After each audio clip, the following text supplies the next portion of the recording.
so you can play. Matthew here from MiniWarGaming.com, and this is the final video in the video series where I give you my initial impressions on the 7th edition 40k rulebook. And don't forget, before I get into this, you can win one of two of these. This is the limited edition Munitorum thing, where it has all the rules and tactical objectives and psychic cards and everything else in here. And you can get this. One of them you get to win if you're just a Vault member. You're going to randomly choose a Vault member in June sometime. And whether you're trial or not, you are eligible. And the other one, follow the rules in the description below, and you could win that one. And if you're a Vault member, you can do both, but you can only win one. I'm sorry. This last video, I'm going to be talking about the special rules that have changed. And by special rules, I mean things like Fleet, or Blind, or Multiple Barrage, or And They Shall Know No Fear, that kind of special rules. Basically the appendix of all the rules. I'm not going to really talk about the ones that they added in because they've kind of been covered in the other videos. We're going to talk about the things, the minor changes, that will probably make a huge difference in the game. Let's go through them. The very first one, And They Shall Know No Fear. I always found it was a little bogus that they got to regroup 3 inches and then move 6 inches after that. And yes, they could do that, and it was kind of stupid. They're running away and they get to move 9 inches the next turn. That's, in fact, if they run away only 2 inches, you've actually gained the movement. And sometimes it's good for them to run away because then they can do some lateral movements in that 9 inches where they get somewhere they want to go. Now they don't do that. And They Shall Know No Fear works exactly the way that it did before, except when they regroup, they don't regroup 3 inches. They just regroup and they stay where they are, and then they can move 6 inches. And they still get all their other bonuses. They're still awesome. They just don't get to regroup the 3 inches on top of the 6, which just didn't make sense. Just actually made no sense. Blind got changed. I'm a little disappointed by this, although it's quite possible that it didn't really get a change and I just was reading the rules wrong, because before it said if you hit the opponent, then they have to make an initiative test, and if they fail it, their weapon skill and ballistic skill are dropped to 1 until their next turn, or your next assault phase, or whatever. It basically lasted long enough that it was awesome. And so I'd jump in with my gargoyles in close combat. They'd hit them 4 times and you had to make 4 initiative tests. You could, if you read the rules a certain way, maybe it still said if you hit them 4 times it'd be 1 initiative test. But either way, if they hit them in initiative 4, meaning the gargoyles, and you failed that initiative test and you were initiative 3, all of a sudden you were now your weapon skill 1 and ballistic skill 1 during that assault. Now Blind, if no matter how many times you hit, they only do 1 initiative test, and it's at the end of the phase, which means it doesn't really affect that assault. So you don't get to blind them before they hit you back if they're lower initiative than you. They still get to fight back. So big nerf to blind. Maybe they needed to do, maybe there's other units that had a problem with it, but the gargoyles weren't that strong, so it's kind of a disappointment that they did get a nerf. But oh well, it's always a disappointment when something you used gets nerfed. Multiple Barrage had 1 minor change, and before, when you drop down your multiple barrages and you got your 3 templates, you're supposed to take casualties for this one from this one, casualties from this one, and casualties from and it was just time consuming, and I never did it that way because I just didn't like it. I would just take casualties from the middle of the first one. Well, it looks like they took my advice, which I will gladly send them an invoice for my consultation fees. Now, they just have it all taken from the middle of the first barrage. So the first barrage hits right here, and let's say the second one is here and the third one's here. Well, when you calculate the number of wounds and the guys got to remove, you start taking them from the middle of the first one, even though they kind of hit throughout the whole thing. Does it make sense on an abstract way? Not really, but it totally makes it easier to do, which I am all for. You don't want to have things that slow down the game too much. And multiple barrages, if you played it the way they said, would slow down the game. Counterattack, minor change, but a big one, is now automatic. You don't have to make a leadership roll. That's a big deal for people with counterattack who don't have really high leaderships.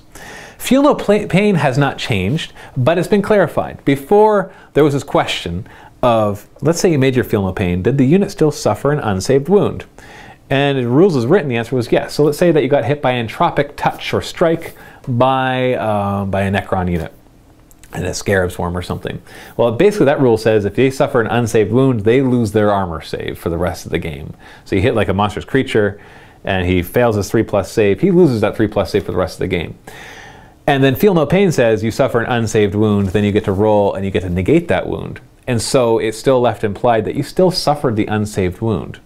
Or now with the new rules that flying monstrous creatures have to suffer an unsaved wound in order for them to take a grounding test. So all that would be very confusing. Thankfully Games Workshop fixed their mistake and clarified that if you make your Feel No Pain roll, it counts as if you saved the wound. So the unsaved wound becomes a saved wound. So a flying monstrous creature who's swooping around and you hit him and he fails his armor save, but then he makes us feel no pain, doesn't have to make a grounding test.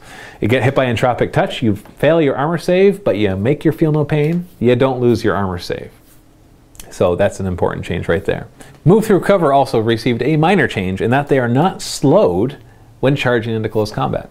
It's still the initiative 1 because it says if anybody had to go through difficult terrain, they're initiative 1, but they just won't be slowed by it, which is great. And they automatically pass dangerous terrain tests, which they already did. Other than that, you still roll the extra die and you take the best one when you're going through difficult terrain. So I like that. That's a good change to move through cover. Makes things a little easier as well. Poisoned got a bit of a nerf, just a slight one. Before, basically the way poison would work is it would be like poison 4+, which means when you rolled a wound, a non-vehicle thing, you always wound them on 4+, unless you would do better because your strength is higher. But if your strength was equal to or higher than the toughness, you also got to re-roll. Now your strength has to be higher than the toughness. So I don't think that change was necessary, because if your strength is equal to it, then you were already rolling the 4+, and the poison is 4+, and so you should have got some extra benefit, but you don't. So, oh well, minor change. It'll make the Hormagaunts, so with Furious Charge and Poison, a little less useful, because the whole idea was to get them up to the Strength 4, so they'd be re-rolling against, say, Space Marines or Orcs, but now they won't. So it does change what you'll decide to bring for them. Smash, of course, we talked about receiving the huge nerf, and that it no longer is half your attacks, it is just 1 attack. And so when a guy charges in with 3 attacks, he would normally get 3 smash attacks, because you do half of those, which would be 2 because you round up, and then you add the 1 for the charge. Now you're setting it to 1, so any modifiers don't matter. You get 1 attack. That sucks for monstrous creatures. Great for vehicles and everybody fighting against monstrous creatures.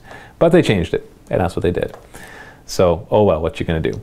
Swarms received some clarifications that stopped them from having their stupid wound shenanigans, which allowed people to basically, at the start of another initiative step, they could pick another swarm to start taking wounds. And so basically you had to like, do a wound over here, a couple over there, a couple over here, a couple over here, and they took forever to die. Now, if there's more than 1 swarm at the same distance away from the attacker, you have to choose one with the least number of wounds. And when you're in close combat and there's 5 of them in base contact, all those are the closest, so you have to keep allocating wounds to the lowest wounded one, and before you go move on to the next one. So it nerfs them a bit, which is, it was necessary, because it was kind of dumb how you could allocate it. It was reminiscent of the wound allocation shenanigans from 5th edition. So I'm glad that they got rid of that. Also, they clarified instant death and blasts, where before there was a huge debate of if they get hit by a blast at instant death, does it both double the wounds and insta-kills them? And the answer is now no. It says that a blast will double, if it suffers an unsaved wound from a blast, it now does double the number of wounds, unless it's instant death, in which case, well, it just kills it outright. The last thing that has changed is Vector Strike, and it's received a bit of a nerf. Now, when it's flying over things on the ground, it only gets 1 single attack. It still gets D3 attacks against flyers and flying monstrous creatures who are up in the air, though. But it's also now AP2. So it is basically much better at killing flyers and flying monstrous creatures, although most flying monstrous creatures are a 3+ save anyway, so it's more like an anti-vehicle kind of thing. So major change there.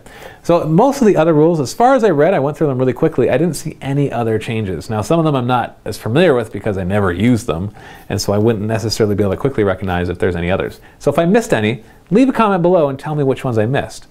And let me know kind of combos you can come up with all this kind of stuff. So this is the last video in this series. I hope that you enjoyed it. We're definitely going to be able to play a bunch of 7th edition. You're going to see some battle reports, and I'll be able to give a more thorough review of what I believe are the strengths and weaknesses of the changes. And don't forget that you can win this big thing. 1 of 2 of these. Just follow the instructions in the video description below. This is Matthew from MiniWarGaming. Happy wargaming. We work so you can play.